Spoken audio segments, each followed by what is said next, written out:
The basketball shit is like me just trying to scratch a last itch. You know what I mean? Right. Of like, yo, let me see if I can do this. Like, I'm looking at the clock, like, boy, I'm getting older. Like, this might be my last shot. So, I'm gonna keep my word to them and show up and play a couple games. This is the story of how one of the biggest rappers on the planet signed a professional basketball contract in China at 41 years old, and how it was actually the third time he'd done something like this. J. Cole has now signed 3 professional basketball contracts in 3 different countries on 3 different continents over 5 years. He played in Rwanda, he played in Canada, and now he's suiting up for the Nanjing Monkey Kings in the Chinese Basketball Association, the top professional league in China. His career high across all 3 leagues, 6 points, and the whole thing started because he got cut from his high school freshman team and literally never got over it. On April 1st, 2026, ESPN's Shams Charania reported that J. Cole had signed with the Nanjing Monkey Kings. Most people assumed it was an April Fool's joke. It was not. Cole arrived in Nanjing on April 2, got greeted with flowers at the airport, and posted his first Douyin video saying, "China, what's the world? This is J. Cole. Cole World. I'm excited to be in the vicinity." But before y'all write this off as some celebrity publicity stunt, understand something. This man has been chasing basketball since before he ever rapped a single bar. And to understand how a Grammy-nominated, platinum-selling rapper ends up suiting up for a last-place team in China at 41, you gotta go all the way back to Fayetteville, North Carolina. J. Cole, full name Jermaine Lamar Cole, tried out for the varsity basketball team at Terry Sanford High School as a freshman. He got cut, and most people would have taken that as a sign to find a different dream. But Cole didn't do that. Instead of walking away, he became the team manager. He stuck around, he watched, and then he trained like he had something to prove to every single person who told him no. His coach, Michael Broadhurst, later said, he didn't make the team as a freshman, so he was the manager. Stuck around, stuck it out, didn't quit on it. Very confident young man. 1,000 shots a day, y'all. Sprints, minute drills, one-on-one full court with the star player on the team. Every day, literally for the entire school year and then the entire summer. That's not a hobby, that's an obsession. He grew to 6'3", made varsity his junior and senior year, and earned a starting role. The team wasn't great. He wasn't a recruited prospect, but the competitive fire was real. After high school, Cole attended St. John's University in Queens on an academic scholarship, not athletic. He missed the walk-on tryout deadline as a freshman, but sophomore year he tried out. Out of roughly 70 to 80 players, Cole was one of 10 callback players selected. He later wrote in the Players Tribune that he believed he might have been the best player on the floor that day, but he never went back for day 2. He chose music instead, and that decision, walking away when he had just proved he could compete, haunted him for nearly 2 decades. He spent the rest of college dominating campus pickup games 5 days a week, but the question of what would have happened if he'd gone back for day 2 never left. Remember that, because it explains everything that comes next. One-on-one, yes. Any type of movement, it becomes a problem. Movement is over with. Oh, we just saw a dunk. J. Cole rising up on the alley-oop feed from Kevin Hart. It's a cold world right now. Now, over the next several years, Cole kept showing people that the basketball thing wasn't some passing fantasy. At the 2012 NBA All-Star Celebrity Game in Orlando, he threw down a 2-handed alley-oop slam dunk off a Kevin Hart pass on national television. That wasn't a layup. That was a real dunk, in front of real cameras. By 2019 and 2020, he was running with actual NBA players, Carmelo Anthony, Trae Young, J.R. Smith, and Lance Stephenson, in high-level pickup games at Lifetime Sky in Manhattan. And Cole was holding his own. NC State coach Kevin Keatts actually scouted him informally and said something that surprised everybody. He's a good player, which I know will surprise some people. He's got great size, he can shoot, and I would consider him a wing. An actual college basketball coach said J. Cole could play. That's not hype. That's not a publicist. That's a real assessment from a real coach. Then on July 20, Cole published a 3,000-word essay called The Audacity on the Players Tribune, and in it, he revealed that the basketball dream had been a structured plan since his early 20s. His exact words, "If I can blow up in the next 3 years, that means I'll only be 27. That still might give me enough time to train and pursue a professional basketball career." He trained with NBA trainer Chris Brickley, worked out alongside pros like Joe Johnson and Larry Sanders. The Detroit Pistons publicly offered him a tryout on Twitter. Master P, who played in NBA preseason games for the Charlotte Hornets in 1998 and the Toronto Raptors in 1999, became his mentor. 11 days after the essay, Cole released the Puma RS Dreamer, his signature basketball shoe, at $125 retail. The commercial was narrated by Master P, the essay, the shoe, the NBA trainer, the Pistons tryout offer. This man was dead serious. But here's the thing, talking about it and actually doing it are 2 very different things. And in May 2021, J. Cole stopped talking. As I developed the music dream, at the end of the day, I've never played professional, and I'm coming in a league of dudes that have all been playing professional. I get like so many friends, dudes in the league, you know what I mean, rappers like all hitting me like, yo, we gonna watch you on Sunday, yo, boom, boom, boom. And it's like, I know they wouldn't have been tuning in. You know what I mean? Like, it's cool to know that those eyeballs will be on African talent. In May 2021, J. Cole did something no rapper in history had ever done. He signed a real contract with a real team in a real league. On May 10, 2021, Cole signed with the Patriots Basketball Club in Kigali, Rwanda for the inaugural season of the Basketball Africa League, a joint NBA FIBA venture. He wore number 15. He came off the bench, and the timing is what makes this wild. He signed that contract 4 days before releasing his album The Offseason. The album cover literally showed him standing in front of a burning basketball hoop. The Offseason debuted at number 1 on the Billboard 200 and was nominated for Best Rap Album at the Grammys. This man dropped an album on Friday and suited up as a professional basketball player on Sunday. So what actually happened on the court? Game 1, May 16th, against the Rivers Hoopers from Nigeria. Patriots won 83-60. Cole scored 3 points, grabbed 3 rebounds, dished 2 assists in about 17 minutes. His first professional basket was a putback layup. Game 2, May 19th, against GNBC from Madagascar. Patriots won 78-72. Cole scored 0 points and grabbed 1 rebound in about 15 minutes. But he did record a notable block. Game 3, May 22, against US Monastir from Tunisia. The Patriots lost 75-91. Cole had 2 points, 1 rebound, 1 assist in about 12 minutes. 3 games in the Basketball Africa League, 5 total points, 5 rebounds, 3 assists. The Patriots finished 4th overall. Cole departed after 3 games citing family obligations and never played the playoff round. Now, the reaction was split. Terrell Stoglin, the BAL's leading scorer at 30.8 points per game, told ESPN, "I think he took someone's job that deserves it. For a guy who has so much money and has another career to just come here and average like 1 point a game and still get glorified is very disrespectful to the game." And the Patriots COO, Hady Ndayishimiye, pushed back. "We made a basketball decision first, and this is where it gets complicated, because Stoglin has a real point. There are professional basketball players out there who need that roster spot to feed their families, but the Patriots also have a point. Cole brought the entire world's attention to a brand new league that barely anyone was watching. The BAL's inaugural season got massive global coverage partly because of him. Both things can be true at the same time. But Cole wasn't done, because if Rwanda was the proof of concept, what came next showed this man was actually committed.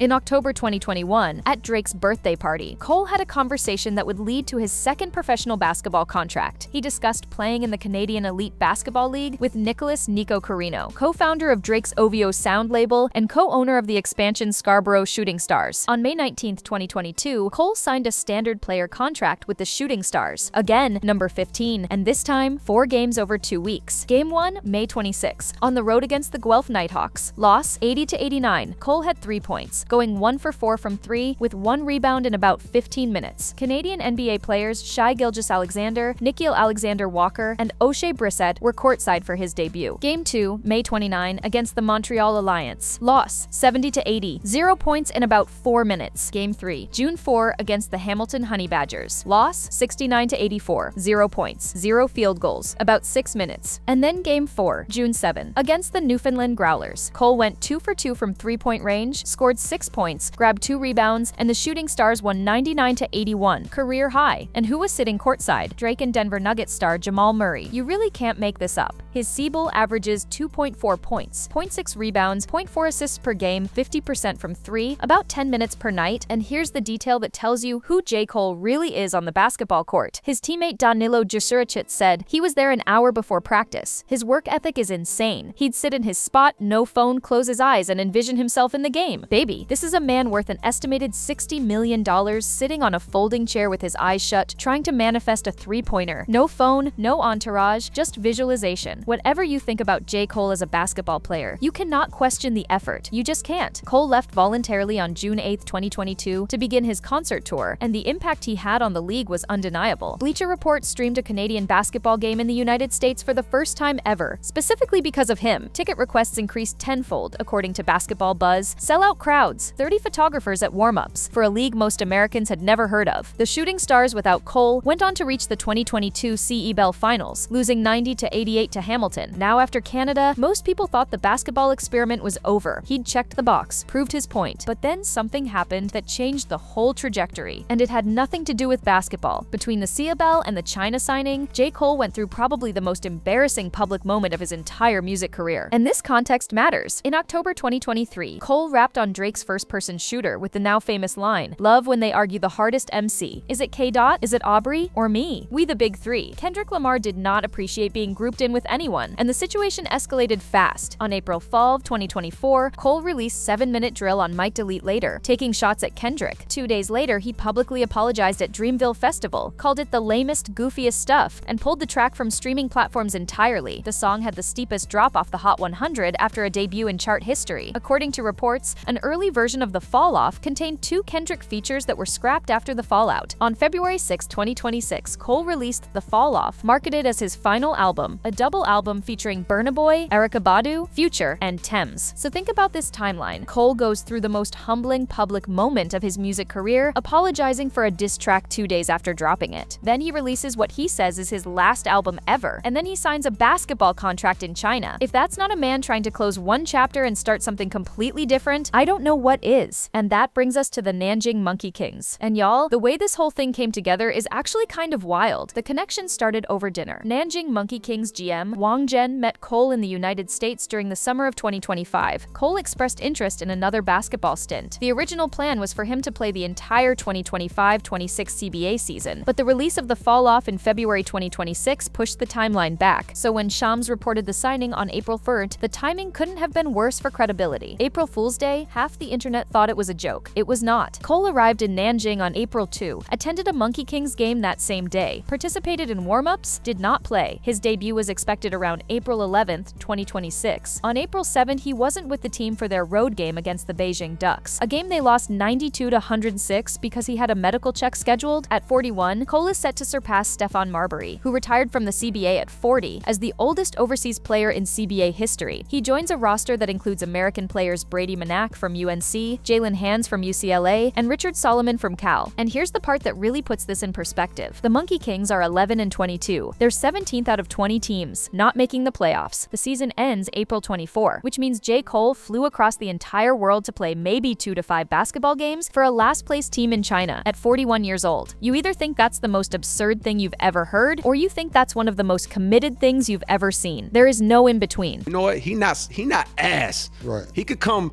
be on the court, and he can give our league some publicity. Some publicity. So the China thing you're talking about is like, it's a team in Nanjing that from last year was offering me to come and play, and I'm like, you know what I mean? Like, I'm looking at the clock like, boy, I'm getting older. Like, this might be my last shot. Now, here's where things get really interesting, because most people looking at this story are asking one question, why? And depending on who you ask, you get a completely different answer. The Monkey Kings GM, Wang Zhen, was surprisingly honest about it. His actual quote, "Our team is experiencing a difficult season, and I feel like it's the right move to bring someone like Cole on board to help with our publicity and perhaps help us build more connections with resources overseas, such as talent in the NBA for next season." So the GM is saying it out loud. This is partly marketing. This is partly networking. He's using J. Cole's name and his position as a Charlotte Hornets minority owner. Cole became part of the $3 billion ownership group that purchased the team from Michael Jordan in 2023 to build bridges to the NBA. At least he's being real about it. Most teams would never say that publicly. Javal McGee, who's playing for the Beijing Ducks in the CBA, co-signed the move. I think it's pretty cool, especially for the fans. This is entertainment at the end of the day. If one of these other teams signs Drake or signs one of their favorite rappers, I guarantee they wouldn't be like, no, why would you do that? They would love it. And Javal has a point. The CBA is not the NBA. This team is in last place. Nobody was watching their games. Now the entire world is paying attention. And remember what I said about Terrell Stoglin calling Cole's Bayal stint disrespectful to the game? Well, here's the other side of that argument. Every single league this man has joined has seen a measurable spike in attention, ticket sales, and media coverage. Every one. The Bayal got global coverage. In the CEBL, Bleacher Report streamed a Canadian basketball game in the US for the first time ever because of him. gym. Ticket requests went up tenfold. In China, ticket prices surged on platforms. Xinhua China's state news agency ran dedicated coverage. Cole signed a 2014 Forest Hills Drive 10th anniversary vinyl for a fan courtside in Nanjing, and the clip went viral. And in September 2022, he became the first rapper ever on the cover of NBA 2K, the Dreamer edition of 2K23. You can argue about whether he deserves a roster spot, but you cannot argue that he doesn't bring value. The receipts are right there, and Cole himself has been the most honest person in this entire conversation. He hasn't pretended to be something he's not. On Kevin Durant's podcast Before the BAL, he said, "When I was a kid, I wanted to play in the NBA. Not just professional, but be in the NBA. But I was delusional." In China, he told local media, "I am not afraid to fail or fall on my face in front of the world. I am not afraid to be judged for my basketball skills." On Carmelo Anthony's podcast in March 2026, "I just love the competition of it. But more than a competition against somebody else, it's really against yourself. Basketball gives me something measurable." And on Cameron's podcast, he said the thing that ties this whole story together: these teams in these leagues are looking at it like, he's not bad, he can come be on the court, and he can give our league some publicity. That tells you everything. Cole knows exactly what this is. He knows he's not an elite basketball player. He knows the teams are getting something out of the deal too, but he also knows he's not a joke. He can play at a limited level, and he's been honest about that from the start. No shade. But when was the last time you saw a celebrity be that self-aware about their own skill level? Make it make sense. So let me lay this all out. J. Cole, Jermaine Lamar Cole, got cut from his high school freshman team in Fayetteville, North Carolina. Instead of walking away, he became the team manager. He shot 1,000 shots a day until he made varsity. He got into St. John's, made the walk-on callback, one of 10 out of 80, and chose music instead. He spent the next 18 years becoming one of the biggest rappers alive. Multiple platinum albums, Grammy nominations, an estimated net worth of $60 million,